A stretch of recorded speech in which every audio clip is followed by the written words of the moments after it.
I have some shocking news for you about the ego, transhumanism, and the Ascension timeline split.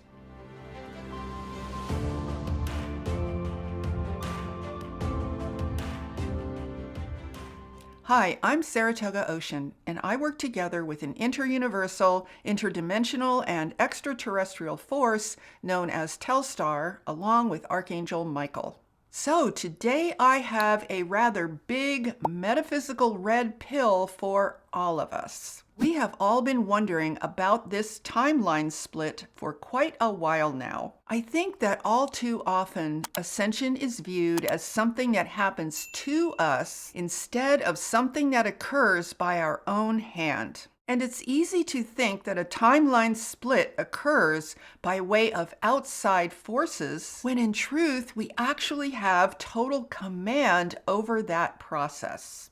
In order to understand what this means, you want to start by recognizing that we human beings are creators. From that realization, we are able to recognize some very shocking truths. Let's start with the truth that nothing is what it seems when it comes to duality. Now, sometimes people confuse duality with the natural principles of yin and yang, along with divine masculine and feminine energies, which exist as magnetic forces of creation. These natural magnetic principles form the foundation from which all creation can manifest as an expression of the love that creates them.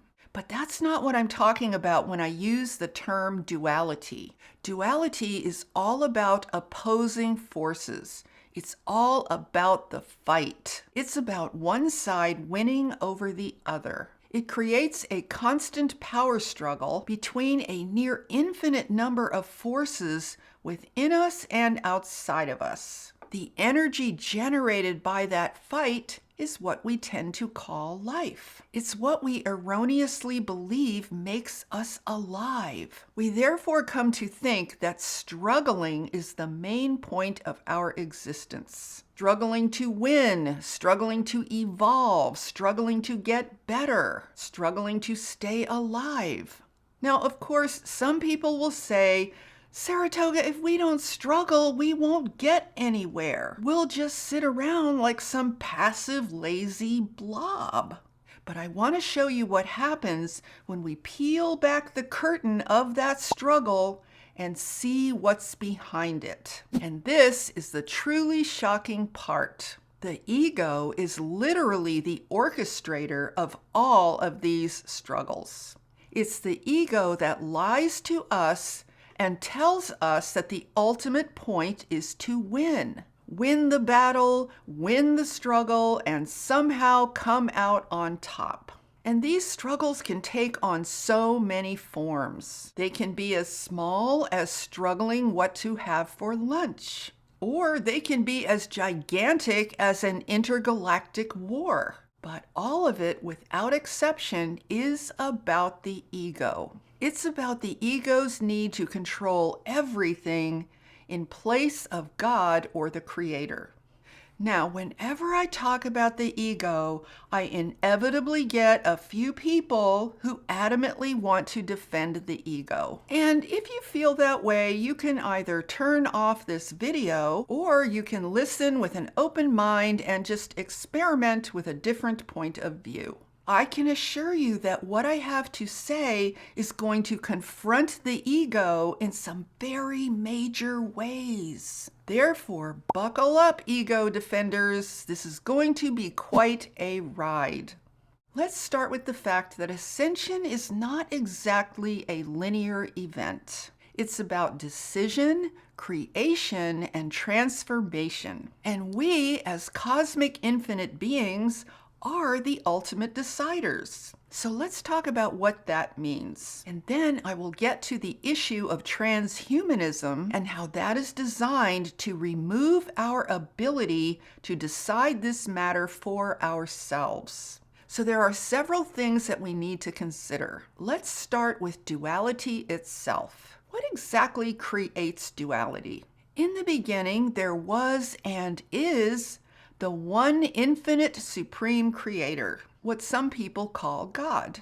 Everything in existence could therefore be only a manifestation of that creator whose essence is love and a radiating expansion of energy and light.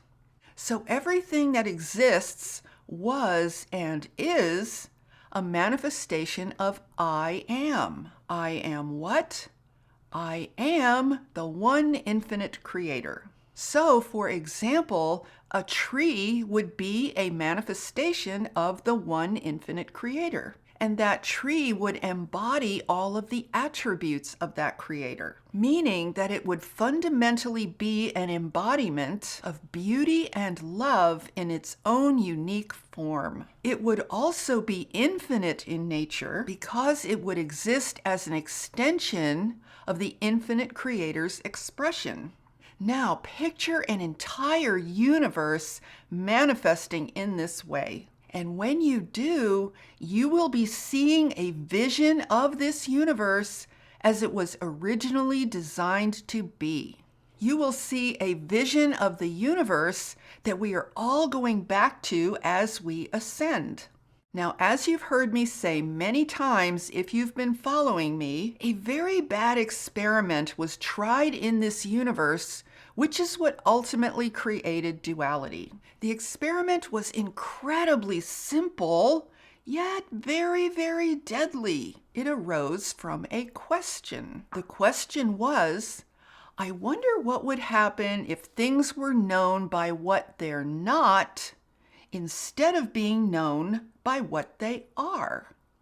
Now, this is an impossible thing to manifest except as a lie. Nothing can truly exist as what it's not. But the moment that this lie becomes a manifesting reality in the form of belief, then all hell breaks loose. Because this belief creates the illusion that there are two opposing forces in this universe. The illusion is that on the one hand, there is God, which is I am, and then on the other hand, there is the anti-God, or I am not God, which exists as the other side of that false equation. Now, this lie has manifested throughout this entire universe, and it is what we are all trying to evolve out of. We are trying to evolve out of the lie that there is something that can oppose God, the one infinite creator. Now, because this entire universe is now infiltrated with the blueprint of I am not, or what some call the Antichrist, it now manifests as a dualistic situation where the I am not must stay in control in order to exist. It maintains control by being in constant opposition to the I am of the infinite creator. So wherever you see a finite manifestation in this universe, you are witnessing a manifestation where the lie of I am not is in fundamental control of that reality.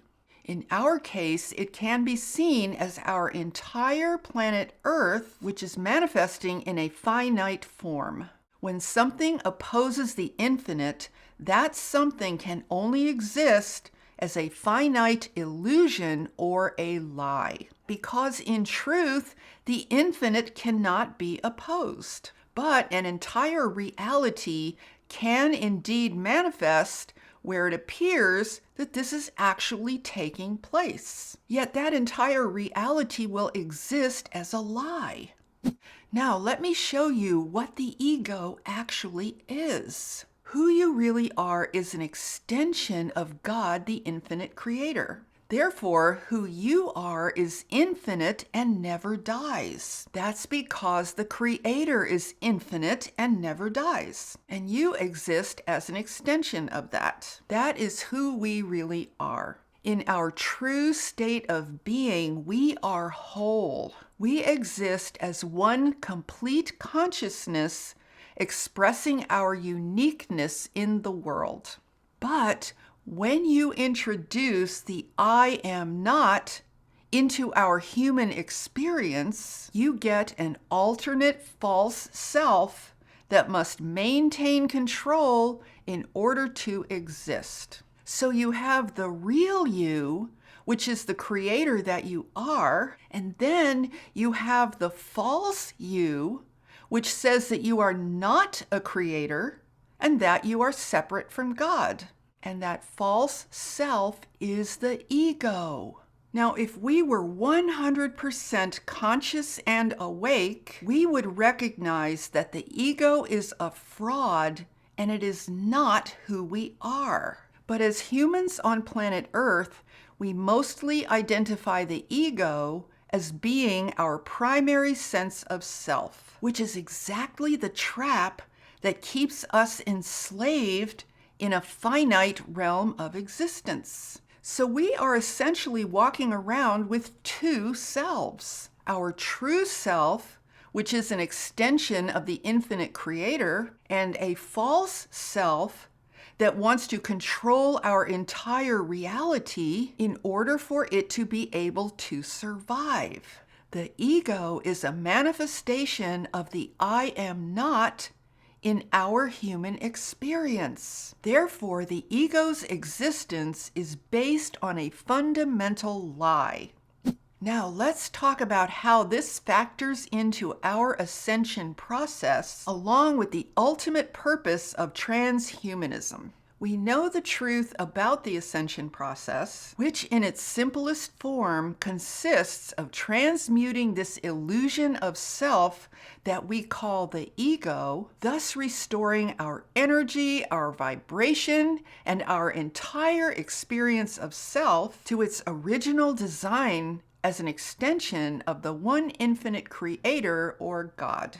True freedom in the cosmos consists of a total restoration of who we are as whole, infinite beings and creators. Whole means that there is nothing within us that opposes this reality and this truth.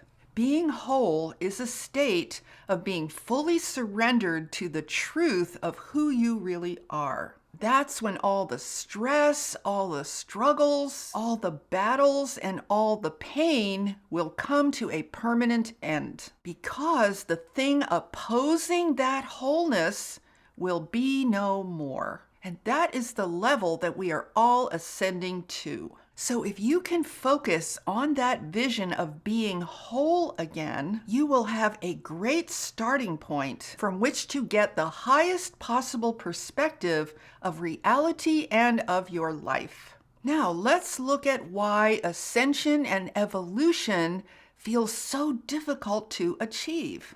It's because the ever-present ego is desperate to maintain control. If we fully surrender back into the truth of who we really are, then the ego will cease to exist. And this is where transhumanism comes in. It's also why the controllers of this planet are functioning in high gear right now to keep us as enslaved as possible and even to kill us if necessary. The light of ascension is the light of this entire universe expanding and healing itself in order to transmute this fundamental lie of I am not that is causing so much damage and destruction. The I am not divides all of creation into individual warring fragments. Wherever it achieves this, it is in possession of that part of the cosmos. As the universe expands its light, in order to eliminate this phenomenon once and for all, the I am not goes into high gear and attempts even greater control. And this is what we see happening on our planet right now.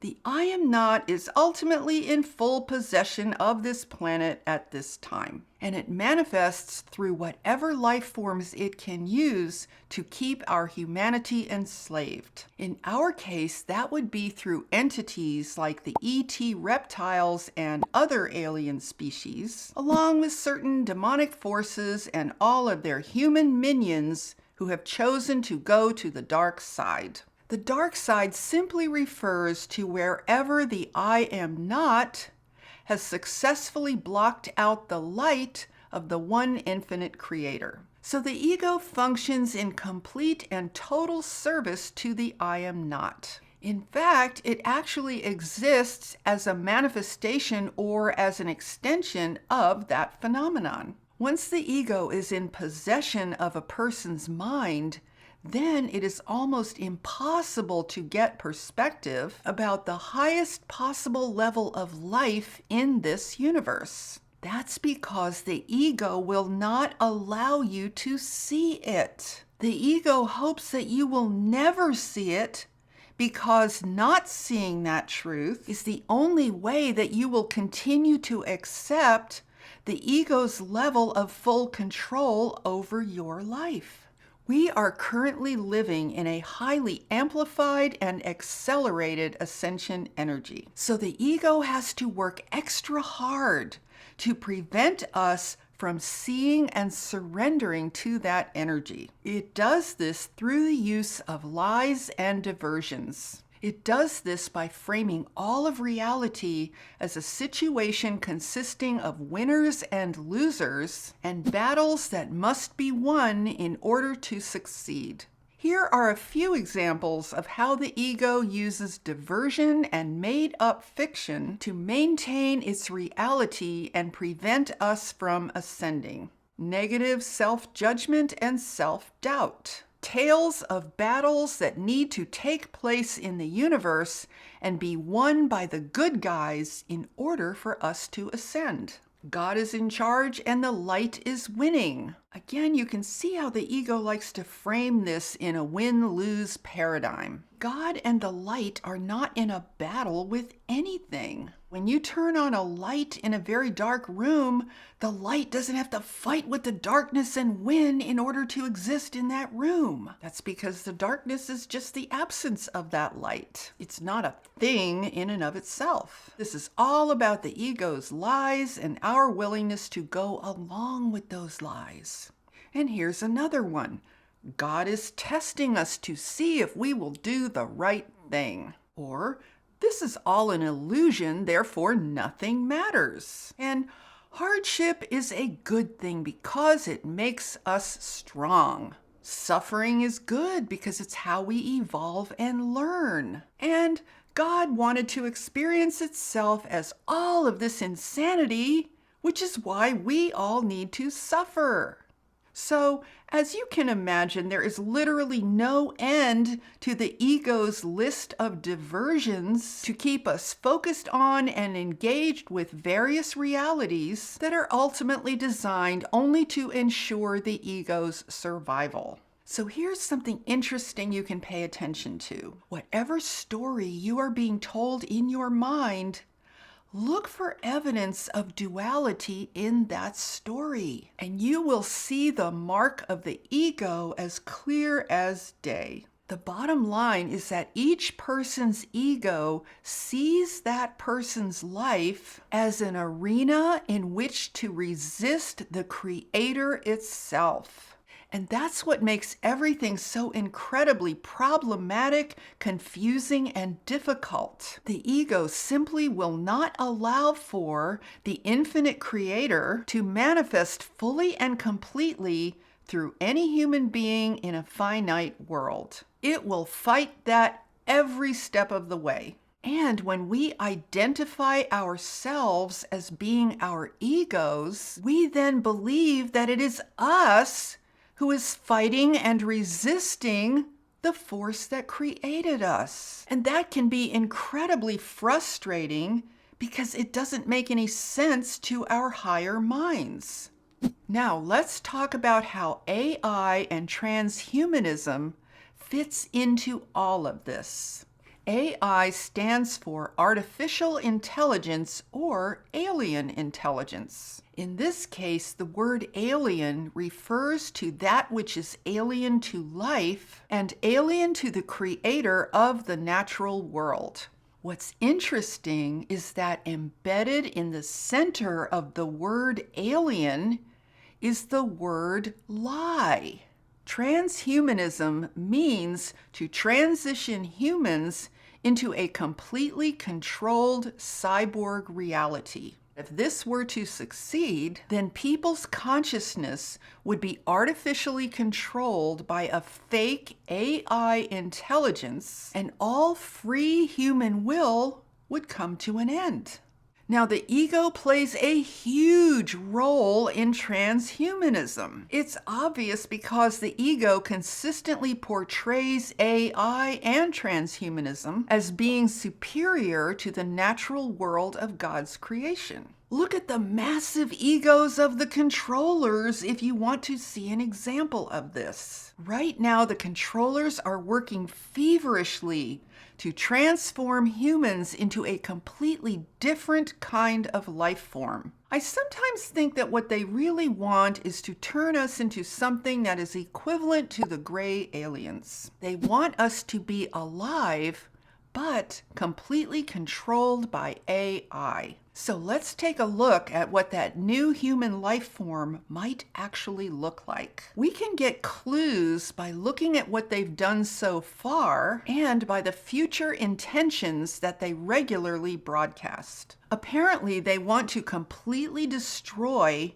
any references that we have to ourselves as being either male or female. Being gender-free is likely to be the ultimate goal because it completely neuters us as men and women, and also it's so much simpler than having 1,000 different pronouns and genders. And their intensity around surgically removing the reproductive organs of children also contributes to this new genderless identity. So it appears that they don't want humans reproducing anymore in alignment with our previous biological state. They are doing everything they possibly can to completely erase our natural sense of human identity. We can look at this as a series of steps designed to transform a natural human life form into one that is totally artificial. Just take a look at what they've done so far. They had us separate ourselves from each other and cover our faces with cloth for 2 entire years. Stay 6 feet away, we were told, and don't go anywhere near where other people are.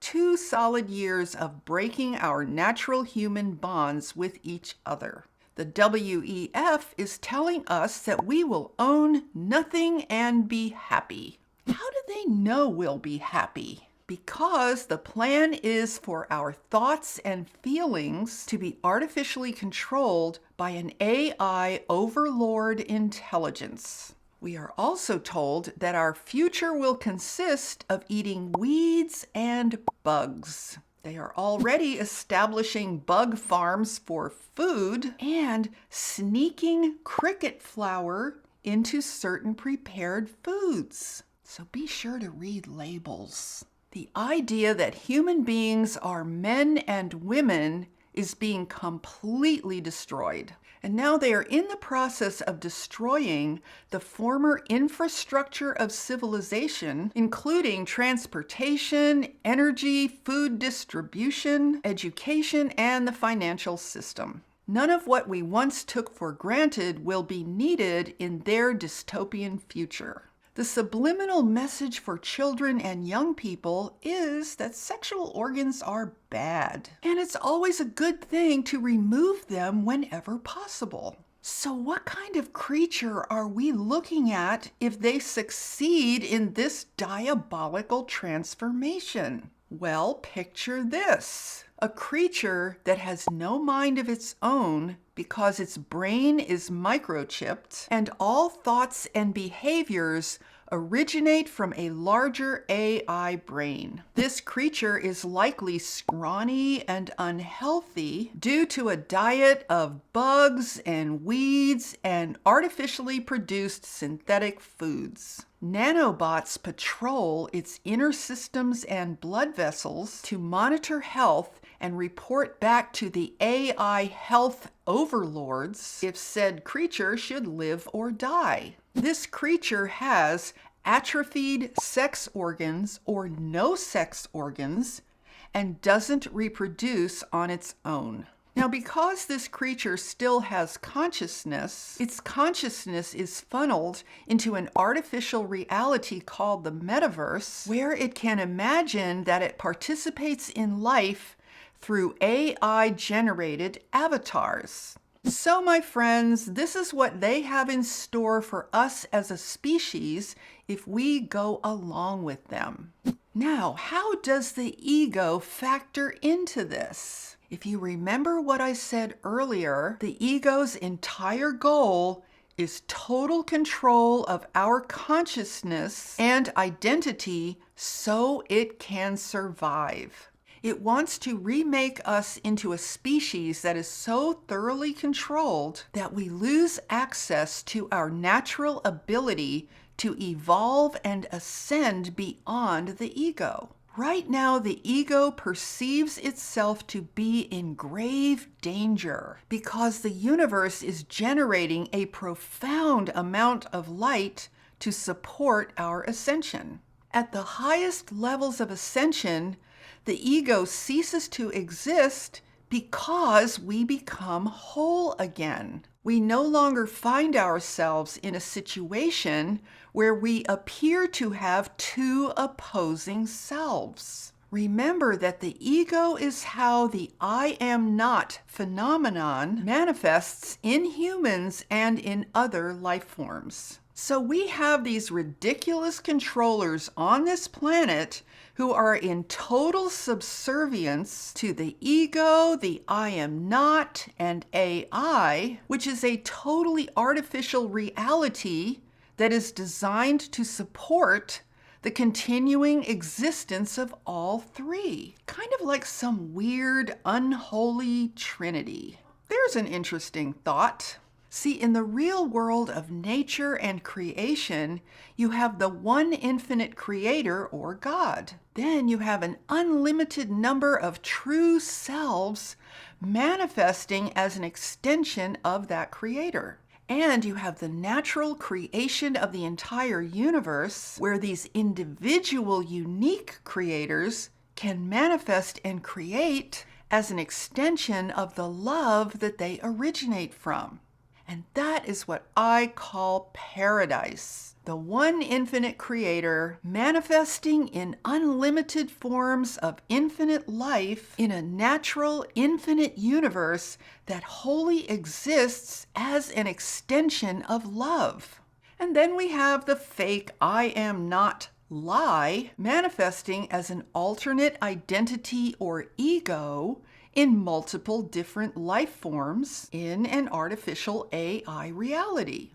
Now, there are people who believe that without the ego and without the struggle, the pain, and the conflict that the I am not produces, life would be incredibly boring. They believe that we wouldn't evolve. But here's what we need to understand. Without all of those artificially generated negative experiences, artificially generated by the first original lie of I am not, then we would be able to evolve as the infinite creators that we are. And that is a domain of life that we do not have access to until we can heal from this situation of artificially imposed duality.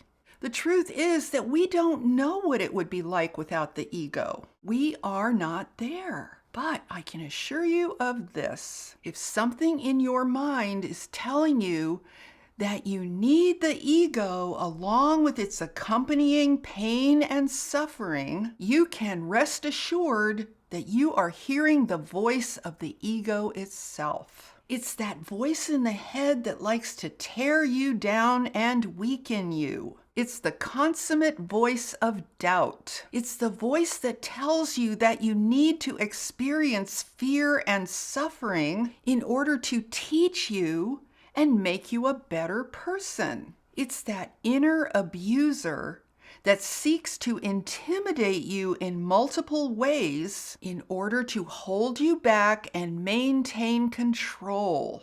So the timeline split and whether or not a person ascends is ultimately a matter of allegiance and choice. Is your primary allegiance to healing from duality and becoming one again with the love that created you? Or is your primary allegiance to the ego and to turning against your true self? See, it's actually very simple. It's about which path you choose to be on. The one that takes you closer to the Creator and to your highest self? Or is it the path that seeks to erase you as an independent being who can think and reason for themselves? The controllers plan to erase our biological capacity to spiritually evolve. They want us to devolve into their totally artificial matrix of illusion. We do not have to go along with this, but the time is now to make your decision before the controller's journey to oblivion can ever take hold in your life. Now, I know I've given you a lot to think about in this video, so I invite you to just be with whatever part of this resonates for you and see where it takes you. Just see if it inspires any new insights in your experience. And before I finish, I want to let you know that I'm putting together a private membership that will open later on this fall, where we can focus exclusively on our ascension journey together with other like-minded people. And it's going to be very different than what you're probably used to seeing when it comes to memberships. So there are some surprises in store. Now, I'll be giving you more information as this unfolds, so stay tuned if that is something that interests you. So if you enjoyed this video, please give it a thumbs up and share it out with anyone else who you think might enjoy some thought-provoking inspiration. And be sure to subscribe and hit that notification bell, because I am here every Tuesday with all new videos. And with that, I'm sending you loads of love, light, and high vibrational energy. Have a beautiful day, my friends. Namaste.